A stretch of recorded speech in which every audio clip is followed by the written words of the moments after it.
Welcome back, viewers. You're still here in Scope with me, Waqar Rizvi. Now, in this segment, we're going to discuss news about the Gambia's legal bid to hold Myanmar accountable at the ICJ, which is the International Court of Justice, about their case of a genocide against the Rohingya minority there in Myanmar, who has, of course, a lot of them have had to flee the country because of the Myanmarese military's actions towards them, as well as, essentially the razing to the ground of their villages in Rakhine State and in other parts, of course, of the country also.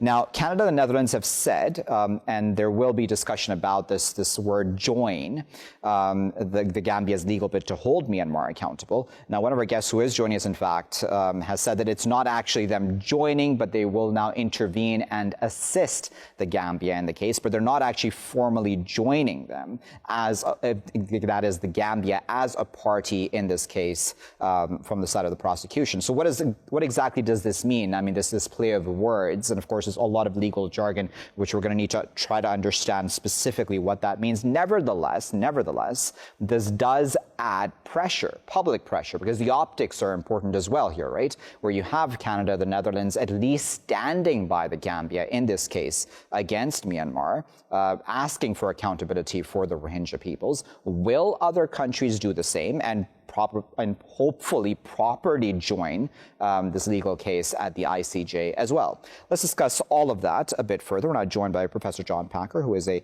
Neuberger Jessen Professor of International Conflict Resolution. He's also the Director of the Human Rights Research and Education Center at the University of Ottawa. He's joining us this morning from Ottawa.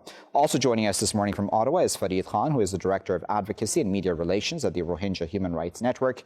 And finally, joining us from London is Shahida Tulaganova, who is an Emmy-nominated, award-winning producer and director who has just completed her latest documentary feature film called Exiled, which is about the genocide of Rohingya Muslims in Burma.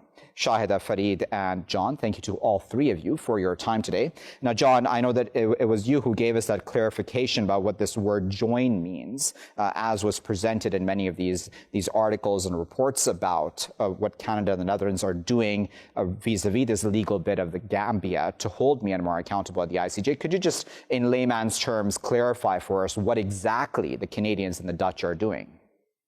Well, I think that it's quite clear from the public statement and the fact that they've made a public statement that they are, first of all, conveying the idea that they will stand with Gambia. And in this case, they are obviously taking the side that they believe that there has been a genocide. And they're going to make available some of their resources, particularly legal lawyers and others who can assist the Gambia. But you really have to read carefully the statement. The statement itself is unusual to issue a statement basically about an intention to do something, not actually doing it. So the purpose is clearly a public relations purpose. And what they're saying is that they believe the case needs some support. They're responding to a request from the Gambia that was issued a year ago at the United Nations by the Vice President of Gambia, which called upon other states to assist. And so this is their response. And they've done it under some pressure, I must admit, particularly from their domestic constituents, meaning Canadians and Dutch citizens. Now, what they've actually said is that they will intervene. And that's an important word, because under the statute of the International Court of Justice, there are different ways in which these countries could participate. And intervening does not mean become a party to the case. And the intervention would be either by request or on their right to comment on the specific case, and specifically the Genocide Convention itself, what it means. Shahida, what are your thoughts on this? I imagine that from the Myanmarese government's point of view, from Myanmar's government's point of view, and Aung San Suu Kyi's point of view, etc., this just adds more pressure upon them to do the right thing, doesn't it? Well, theoretically, yes, but so far the Burmese government wasn't that responsive to the international pressure. I mean, we saw how Aung San Suu Kyi and her team behaving in the hearings on International Court of Justice, and it was absolutely despicable. And they carry on trying to portray to the world that they're doing something about the Rohingya, whereas they don't. I do not think that I think Myanmar is, and Aung San Suu Kyi in particular, is very busy with forthcoming elections. And that's what her main priority. And therefore, I don't think they're going to be so not even sympathetic, but responsive to the pressure which is keeping up on them. Farid, what are your thoughts on this? I know that you've also posted, on social media about this, and of course you work very closely with issues related to Rohingya, as well as what's happened to them. Do you think that this is an important step forward, even if it is just symbolic at this time? Actually, yes, it is important because it shows. Well, first of all, it adds two more voices to the case, even though it's at an intervener level. It is significant because it adds two more voices. It brings resources, legal resources to bear in support of the Gambia case. Canada can make its case, on those particular issues of interest. And the Global Affairs announcement, which announced that Canada and the Netherlands were intervening, stated that they are particularly going to talk about issues of sexual violence and gang rape as part of what they are going to intervene on. And having additional voices, particularly voices in the West, join Gambia shows that it's just not one nation. There are other nations as well. And it's my understanding that there are efforts underway in Europe as well to try and see if maybe the UK and maybe some other nations could add their voices in support of the case as well. So, John, what do you think is holding the Canadians and the Dutch back? I mean, you can obviously probably comment more easily on the Canadians, but what's holding them back from properly just joining this case? I mean, if you've taken this much of a step, even if it is in response to the Gambia's request, why not just go the whole way? Well, that's an excellent question. And really, if one scrutinizes this, it doesn't really make a lot of sense because in political terms, they've taken a side. And they're making it very public. They've issued a public statement about the side they're on. But on the one hand, they haven't taken the kind of step of pressure. You mentioned pressure.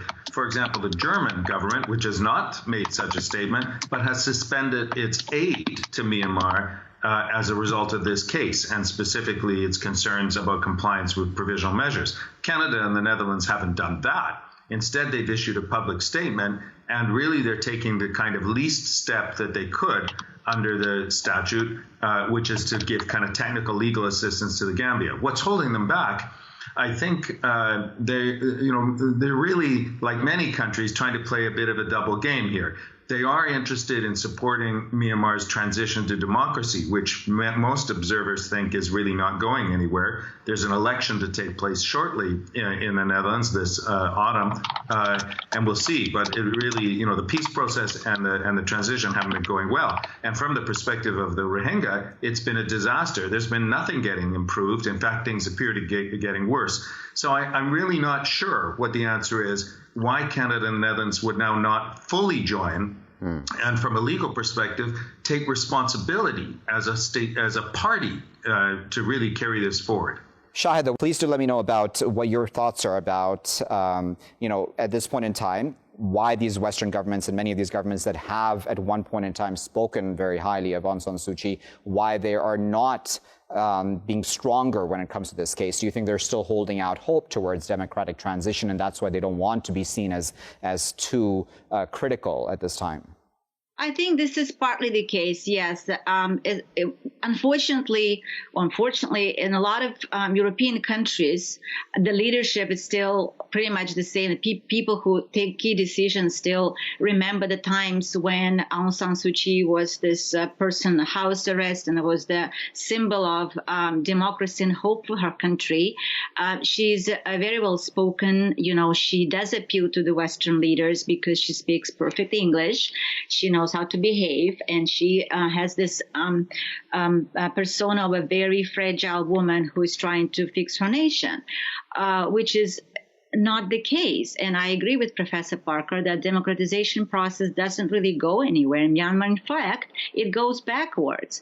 And unfortunately, the leaders in Europe in particular didn't receive this wake-up call that whatever you're doing is in trying not to confront Aung San Suu Kyi and the Myanmar government directly and very strongly about not only the Rohingya issue, but the issue of lack of democratic reforms and economic reforms in the country. It's not working. You cannot really dance and pretend that something is not happening. It is happening. Burmese military has always been strong in the country and still hold on the key segments of the economy. And unfortunately, it looked to me like Aung San Suu Kyi is just the front man for them. She's not really a key decision maker. In fact, it does seem, especially her response to the Rohingya crisis and her attitude to them, not intention, but she never called them the Rohingya. She calls them just Muslims. And the denial of that shows that she is not willing to move forward. And she's willing to side with the military just to stay in power. Yeah. All right, Fareed, I'll give you the final word before I let the three of you go. Tell us about, what you have heard sitting there in Ottawa. The seat of government is right there. What are the Canadians saying? Have you had communication with officials there about if this will strongly be taken forward on the part of Canada vis-a-vis this case at the ICJ? Well, we've been calling on Canada to intervene in this, not just intervene, but since September 2017, when the atrocities first came to light, we've been calling on the Canadian government to actually file a case under the Genocide Convention at the ICJ. This announcement is the first bit of positive news that we've had since September 2018, when two unanimous parliamentary motions were passed recognizing the genocide. Canada became the first country to recognize the genocide. This announcement only happened a few days ago, and unfortunately, we have not had any direct contact with either global affairs officials in Canada or any of the other people around the minister or the government who are directly dealing with this. It's our hope that this is going to be a major action. It's certainly unprecedented because Canada has not participated in any such case in recent memory. And the fact that they have made this decision to do this with the Netherlands says that they are, trying to live up to their claim that they are a defender of the international legal order, which is under assault on many levels around the world. So we're still waiting for additional news from the Canadian government. The details that we have are what was in the announcement, and we're waiting to see what happens when Parliament resumes, because I'm assuming at that point the opposition parties will be asking questions around this issue when the government, after the government issues its throne speech. Indeed. Well, we'll all keep a very close eye on all these developments as well going forward, because this is an extremely important case. But we appreciate John and Fareed for their time this morning, as well as Shahida for her time speaking to us there from London, and for the context and expertise that they'll shared with us vis-a-vis their knowledge of this case at the ICJ, as well as now the Canadian and Dutch involvement possibly in that case against Myanmar, to hold it accountable regarding what it has done towards the Rohingya who have had to flee, as well as those who are now stuck in the country as well, but are now out of their homes and are essentially IDPs within their own country. One hopes that these countries can actually grow the courage and have the courage to actually do the right thing and actually join this case, so that there is proper accountability in this regard in front of a proper court. I mean, of course, with evidence and all of the above, we need to have a fair process, certainly, but we need to have, a process that everyone actually cares about. We can't just allow for this to fester with hopes that, there may be a democratic transition at some point, as our guest there alluded to. It might be the case, and as to why these countries are not joining this case properly, legally, on the side of the Gambia. How much can the Gambia do alone in this case? I mean, it's of course worth applauding it for doing this, but it certainly needs the support of the rest of the international community as well. I'll be back with the next segment after this break.